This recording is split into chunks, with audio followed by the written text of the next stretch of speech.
Hey, good evening, y'all. So last night the Lord awoke me in the middle of the night, and He was reading Numbers 14 to me. So I'm going to read it real quick, and then we can talk about it. Holy Spirit, you're welcome. I pray that you would read this through me, Lord, and you would give those that are listening ears. Here we go. And this is out of the Complete Jewish Bible. At this, all the people of Israel cried out in dismay and wept all night long. Moreover, all the people of Israel began grumbling against Moshe and Aaron. And the whole community told them, "We wish we had died in the land of Egypt, or that we had died here in the desert. Why Adonai is bringing us to this land where we will die by the sword. Our wives and our little ones will be taken as booty. Wouldn't it be better for us to return to Egypt?" And they said to each other, "Let's appoint a leader and return to Egypt." Moshe and Aaron fell on their faces before the entire assembly community of the people of Israel. Yahushua, which is Joshua, the son of Nun, and Caleb, which is Caleb, the son of Yephon, from the detachment that had reconnoitered the land, tore their clothes, and said to the whole community of Israel, "The land we passed through in order to spy it out is an outstandingly good land.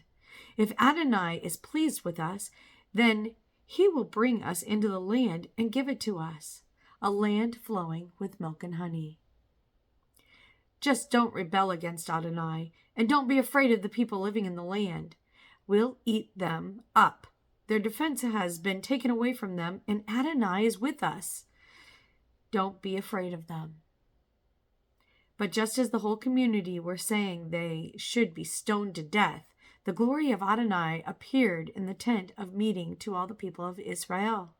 Adonai said to Moshe, "How much longer is this people going to treat me with contempt? How much longer will they not trust me, especially considering all the signs I have performed among them? I am going to strike them with sickness, destroy them, and make from you a nation greater and stronger than they are." However, Moshe replied to Adonai, "When the Egyptians hear about this, and they will, because it was from among them that you, by your strength, brought this people up, they will tell the people living in this land they have heard that you, Adonai, are with this people, that you, Adonai, are seen face to face, that your cloud stands over them, that you go ahead of them in a column of cloud by day and a column of fire by night. If you kill off this people at a single stroke, then the nations that have heard of your reputation will say that the reason Adonai slaughtered this people in the desert is that he wasn't able to bring them into the land which he swore to give them. So now, please let Adonai's power be as great as when you said, 'Adonai is slow to anger, rich in grace, forgiving offenses and crimes, yet not exonerating the guilty, but causing the negative effects of the parents' offenses to be experienced by their children, and even by the third and fourth generations. Please forgive the offense of this people according to the greatness of your grace, just as you have borne with this people from Egypt until now.'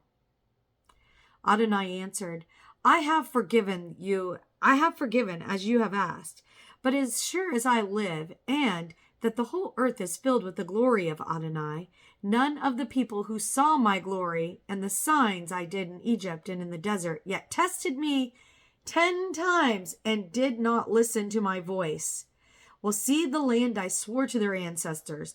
None of those who treated me with contempt will see it, but my servant Caleb, because he had a different spirit with him." Notice he had a different spirit with him. "And has fully followed me. Him I will bring into the land he entered, and it will belong to his descendants." So Joshua and Caleb were the only two that actually were able to enter into the promised land because they didn't grumble, complain, act a fool, and condemned God after he'd saved them and spared their lives with all of those plagues. They witnessed all these miracles, but the rest of them complained. So that's 2 out of 10. 2 out of 10. That means 8 are not going to make it, and only 2 will make it in the promised land.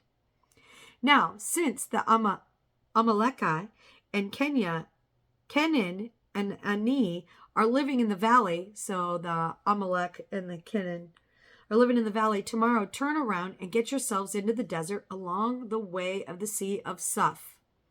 Adonai said to Moshe and Aaron, how long am I to put up with this evil community who keeps grumbling about me? I have heard the complaints of the people of Israel, which they continue to raise against me. Tell them this, as surely as I live, Adonai swears, as surely as you have spoken in my ears, I will do this to you. Your carcasses will fall in the desert, every single one of you who were included in the census over the age of 20. You who have complained against me. So all of those over the age of 20, he's going to let their carcasses fall, those that have grumbled and complained. He's telling you something here. Listen. Complained against me will certainly not enter into the land about which I raised my hand to swear that I would have you live in it, except for Caleb, the son of Jephunneh, and Yehoshua, the son of Nun, which is Caleb and Joshua. But your little ones, who said would be taken as booty, them I will bring in. They will know the land you have rejected, but your carcasses will fall in this desert, and your children will wander about in the desert for 40 years, bearing the consequences of your prostitutions until the desert eats up your carcasses. It will be a year for every day you spent reconnoitering the land that you will bear the consequences of your offenses. 40 days, 40 years. Then you will know what it means to oppose me. I, Adonai, have spoken it. I certainly do this to this whole evil community who have assembled together against me. They will be destroyed in the desert and die there. And that is the exact verse he woke me up to.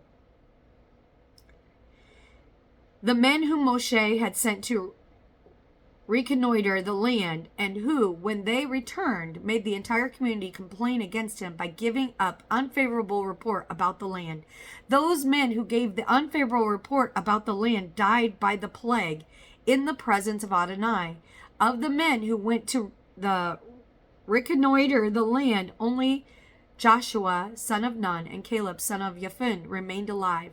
When Moshe told these things to all the people in Israel, the people felt great remorse. They rose early in the morning and came up to the top of the mountain and said, here we are, and we did sin. But now we'll go up to the place Adonai promised. Moshe answered, why are you opposing what Adonai said? You won't succeed. Don't go up there, because Adonai isn't with you. If you do, your enemies will defeat you. The Amalek and Canaan, are there ahead of you, and you will be struck down by the sword. The reason will be that you have turned away from Adonai, from following Adonai, so that Adonai will not be with you. But they were presumptuous and went up toward the high parts of the hill country, even though the Ark of the Covenant, Adonai and Moshe, stayed in the camp. So the Amalekim and the Canaan, living in the hill country, descended, struck them down, and beat them back all the way to Hormah. So the biggest thing here is to recognize that Adonai only takes so much. He says 10 chances. He only takes so much of your grumbling, your complaining. He only takes so much. And if he is not with you and you go anyway, you need to understand that if he tells you don't go and you go anyway, he's not going to go with you. He's not going to be with you. If he's told you that. If he's given you a set of rules and regulations and you go against them, he's going to allow others to have judgment on you. And that's exactly what has happened here. After all the things that Adonai did to spare the people because they were complaining that they were being tormented and tore down, and then he spared them. And then what did they do? They wanted to go back to their tormentor. They wanted to go back. They complained that Adonai was not doing enough. And in that, he smote them in the end. He'd had enough. He had enough. I ask that you would take heed and that you would listen to what Lord has to say, what Adonai has to say to you for your situation and circumstance. And I just pray that this speaks to somebody out there. I know it spoke to me greatly. And I say this in Yeshua's name. Bye-bye.